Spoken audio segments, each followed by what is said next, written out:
ನಮಸ್ಕಾರ ಸ್ನೇಹಿತರೆ, ಆರ್ಸಿ ಕನ್ನಡಿಗ ಯೂಟ್ಯೂಬ್ ಚಾನಲ್ಗೆ ಸ್ವಾಗತ ಸುಸ್ವಾಗತ. ಸ್ನೇಹಿತರೆ, ನಾನಿವತ್ತು ನಿಮ್ಮನ್ನು ಕರ್ಕೊಂಡು ಹೋಗ್ತಾ ಇರೋದು ಬೆಂಗಳೂರಿನಿಂದ 26 ಕಿಲೋಮೀಟರ್ ಅಂತರದಲ್ಲಿರುವ ಹಾಗೂ ಯಲಹಂಕದಿಂದ ಕೇವಲ 12 ಕಿಲೋಮೀಟರ್ ದೂರದಲ್ಲಿರುವ ಧಾರ್ಮಿಕ ಕ್ಷೇತ್ರ ಹಾಗೂ ರಮಣೀಯವಾದ ಪ್ರವಾಸಿ ಸ್ಥಾನವಾದ ಉತ್ತನಹಳ್ಳಿ ಅಕ್ಕಾಯಮ್ಮ ಬೆಟ್ಟಕ್ಕೆ. ಸ್ನೇಹಿತರೆ, ನೀವಿನ್ನು ನಮ್ಮ ಚಾನಲ್ಗೆ ಹೊಸಬರಾಗಿದ್ದರೆ ನಮ್ಮ ಆರ್ಸಿ ಕನ್ನಡಿಗ ಯೂಟ್ಯೂಬ್ ಚಾನಲನ್ನು ಸಬ್ಸ್ಕ್ರೈಬ್ ಮಾಡ್ಕೊಳ್ಳಿ. ಹಾಗೆ ಪಕ್ಕದಲ್ಲಿ ಕಾಣ್ತಿರೋ ಬೆಲ್ ಐಕನ್ ಪ್ರೆಸ್ ಮಾಡೋದನ್ನ ಮರಿಬೇಡಿ. ಈ ಕ್ಷೇತ್ರ ಉತ್ತನಹಳ್ಳಿ ಬೆಟ್ಟ ಅಕ್ಕಾಯಮ್ಮ ಬೆಟ್ಟವೆಂದೇ ಪ್ರಸಿದ್ಧಿಯಾಗಿದೆ. ಇಲ್ಲಿ ಮಂಗಳವಾರ, ಶುಕ್ರವಾರ ಹಾಗೂ ಭಾನುವಾರ ವಿಶೇಷ ಪೂಜೆಗಳು ನಡೆಯುತ್ತವೆ.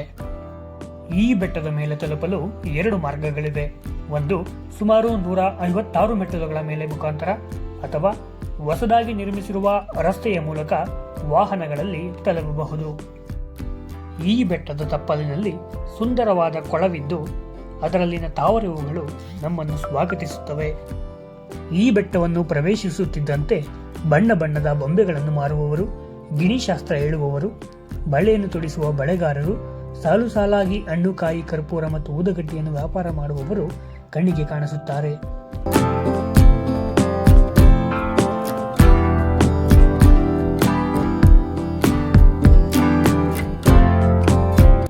ಈ ಕ್ಷೇತ್ರದಲ್ಲಿ ಸಪ್ತಮಾತೃಕೆಯರಾದ ಬ್ರಾಹ್ಮಿ, ಮಹೇಶ್ವರಿ, ಕೌಮಾರಿ, ವೈಷ್ಣವಿ, ವರಾಹಿ, ಇಂದ್ರಾಣಿ ಮತ್ತು ಚಾಮುಂಡಾ ದೇವಿಗಳು ಒಂದೇ ಕಡೆಯಲ್ಲಿ ನೆಲೆಸಿದ್ದಾರೆ.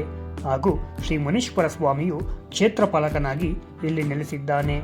ಇತ್ತೀಚಿನ ದಿನಗಳಲ್ಲಿ ಶ್ರೀ ಸಪ್ತಮಾತೃಕೆ ದೇವಾಲಯವನ್ನು ಹೊಸದಾಗಿ ನಿರ್ಮಾಣ ಮಾಡಿದ್ದಾರೆ. ಈ ದೇವಾಲಯಗಳ ಮಧ್ಯದಲ್ಲಿ ಸಣ್ಣದಾದ ಕೊಳವಿದ್ದು ವರ್ಷದ 365 ದಿನವೂ ಸದಾ ನೀರಿನಿಂದ ಕೂಡಿರುತ್ತದೆ. ಈ ದೇವಸ್ಥಾನದ ಒಕ್ಕಲುತನದವರು ಭಕ್ತಿಯ ಪರಾಕಾಷ್ಠೆಯಿಂದ ಪುಣ್ಯಸ್ನಾನ ಮಾಡುವುದು ರೂಢಿಯಲ್ಲಿದೆ. ದೇವರ ದರ್ಶನ ಪಡೆದು ಅಲ್ಲಿಂದ ಮುಂದೆ ಬಂದಲ್ಲಿ ದೊಡ್ಡದಾದ ಶಿವ ಪಾರ್ವತಿಯರ ವಿಗ್ರಹವನ್ನು ಸಹ ನೋಡಬಹುದು. ಅಲ್ಲಿಂದ ಬಲಕ್ಕೆ ನವಗ್ರಹ ದೇವಾಲಯ ಹಾಗೂ ದುರ್ಗೆಯ ದೇವಸ್ಥಾನವನ್ನು ಕಾಣಬಹುದು. ಕಾಲಕಾಲಕ್ಕೆ ನಿರ್ವಿಘ್ನವಾಗಿ ಯಜ್ಞ ಯಾಗಾದಿಗಳನ್ನು ಮಾಡುವ ಸಲುವಾಗಿ ಮಂಟಪ ಮತ್ತು ಪಾಕಶಾಲೆಯನ್ನು ಇತ್ತೀಚೆಗಷ್ಟೇ ನಿರ್ಮಾಣ ಮಾಡಿದ್ದಾರೆ.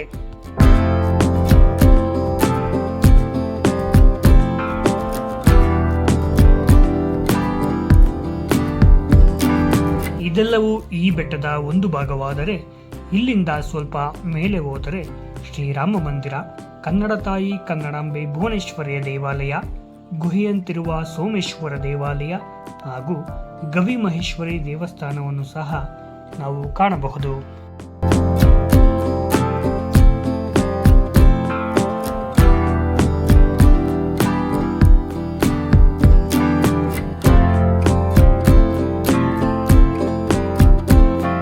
ವಿವಿಧ ಆಕಾರದ, ತಳ್ಳಿದರೆ ಬಿದ್ದು ಹೋಗುವ ರೀತಿಯಲ್ಲಿ ನಿಂತಿರುವ ಬಂಡೆಗಳು, ಅದರ ಮೇಲಿನ ಚಿತ್ರಣಗಳು, ಆಕಾಶದಲ್ಲಿ ಆಗೊಮ್ಮೆ ಈಗೊಮ್ಮೆ ಹಾರಾಡುವ ವಿಮಾನಗಳನ್ನು ನೋಡುತ್ತಾ ಆರಾಮದಾಯಕವಾಗಿ ಸ್ವಲ್ಪ ಸಮಯ ಕಳೆಯಬಹುದು. ನಗರದ ಜಂಜಾಟಗಳಿಲ್ಲದೆ ಕೆಲವು ಗಂಟೆಗಳ ಕಾಲ ನೆಮ್ಮದಿಯಾಗಿ ಕಾಲ ಕಳೆದು ಹೋಗುವುದು ಗೊತ್ತಾಗುವುದೇ ಇಲ್ಲ. ಇತ್ತೀಚಿನ ದಿನಗಳಲ್ಲಿ ಸ್ಥಳದ ಸೌಂದರ್ಯವನ್ನು ಸವಿಯಲು ಬಂದ ಕೆಲವು ಪ್ರವಾಸಿಗರು ಸ್ಥಳದ ಸೌಂದರ್ಯವನ್ನು ಸವಿಯದೆ ಅದನ್ನು ಹಾಳು ಮಾಡುವುದರಲ್ಲಿ ತಲ್ಲೀನರಾಗಿದ್ದಾರೆ. ಕುರುಕು ತಿಂಡಿಗಳ ಪೊಟ್ಟಣಗಳು, ಪ್ಲಾಸ್ಟಿಕ್ ಮತ್ತು ಗಾಜಿನ ಬಾಟಲುಗಳನ್ನು ಎಲ್ಲೆಂದರಲ್ಲೇ ಬಿಸಾಡಿ ಸ್ವಚ್ಛತೆಯನ್ನು ಮರೆತು ಮಲಿನಗೊಳಿಸಿದ್ದಾರೆ.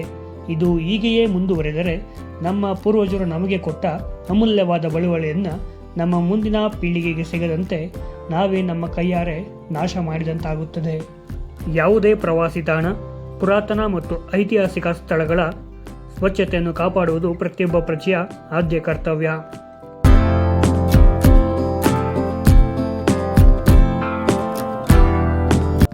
ಭಕ್ತಿ, ಭಾವ ಮತ್ತು ಮನಸ್ಸಿಗೆ ನೆಮ್ಮದಿ ಸಿಗುವಂಥ ಈ ಸ್ಥಳವನ್ನು ನೋಡಿಕೊಂಡು ಬೆಟ್ಟದಿಂದ ಕೆಳಗಿಳಿಯುವಾಗ ಕಡಲೆಪುರಿ, ಬೆಂಡು ಬತ್ತಾಸುಗಳನ್ನು ಕೊಂಡುಕೊಂಡು ಹೆಣ್ಣು ಮಕ್ಕಳಿಗೆ ಬಳೆಯನ್ನು ತೊಡಿಸಿ ಸಣ್ಣ ಮಕ್ಕಳಿಗೆ ಆಟಿಕೆಗಳನ್ನು ಕೊಡಿಸಿಕೊಂಡು ಜಾಗರೂಕತೆಯಿಂದ ಬೆಟ್ಟ ಇಳಿಯುವಷ್ಟರಲ್ಲಿ ದಿನ ಕಳೆದಿರುತ್ತದೆ. ಸ್ನೇಹಿತರೆ, ಇಲ್ಲಿವರೆಗೂ ಈ ವಿಡಿಯೋನ ನೋಡಿದ್ದೀರಾ ಅಂತಂದರೆ ನಿಮಗೆ ಈ ವಿಡಿಯೋ ಇಷ್ಟ ಆಗಿದೆ ಅಂತ ಭಾವಿಸ್ತೀನಿ. ನೀವ್ಯಾರಾದರೂ ಈ ಸ್ಥಳಕ್ಕೆ ಭೇಟಿ ನೀಡಿದ್ದರೆ ತಪ್ಪದೆ ಕಮೆಂಟ್ ಮಾಡಿ ತಿಳಿಸಿ. ವಿಡಿಯೋನ ಲೈಕ್ ಮಾಡಿ, ಶೇರ್ ಮಾಡಿ, ನಮ್ಮ ಈ ಪುಟ್ಟ ಹೆಜ್ಜೆನ ಸಪೋರ್ಟ್ ಮಾಡಿ. ಹಾಗೆ ನಮ್ಮ ಆರ್ಸಿ ಕನ್ನಡಿಗ ಯೂಟ್ಯೂಬ್ ಚಾನಲನ್ನು ಸಬ್ಸ್ಕ್ರೈಬ್ ಮಾಡಿ ಮತ್ತು ಇದೇ ರೀತಿಯ ಹೆಚ್ಚಿನ ವಿಡಿಯೋಗಳಿಗಾಗಿ ಬೆಲ್ ಐಕನ್ನ ಆನ್ ಮಾಡಿಟ್ಕೊಂಡಿರಿ. ಕೊನೆಯದಾಗಿ ಐತಿಹಾಸಿಕ ಪುರಾತನ ಇತಿಹಾಸವುಳ್ಳ ಸ್ಥಳಗಳ ರಕ್ಷಣೆ ನಮ್ಮೆಲ್ಲರ ಹೊಣೆ. ಪ್ಲಾಸ್ಟಿಕ್ ಅನ್ನ ಇಂಥ ಸ್ಥಳಗಳಲ್ಲಿ ಬಳಸೋದಕ್ಕೆ ಹೋಗ್ಬೇಡಿ. ಸ್ವಚ್ಛತೆ ಕಾಪಾಡಬೇಕಾಗಿರೋದು ನಮ್ಮೆಲ್ಲರ ರಕ್ಷಣೆ ಅಂತ ಹೇಳ್ತಾ ಈ ವಿಡಿಯೋನ ಇಲ್ಲಿಗೆ ನಿಲ್ಲಿಸ್ತಾ ಇದ್ದೀನಿ. ಮುಂದಿನ ವಿಡಿಯೋಗಳಲ್ಲಿ ಸಿಗೋಣ. ಧನ್ಯವಾದಗಳು.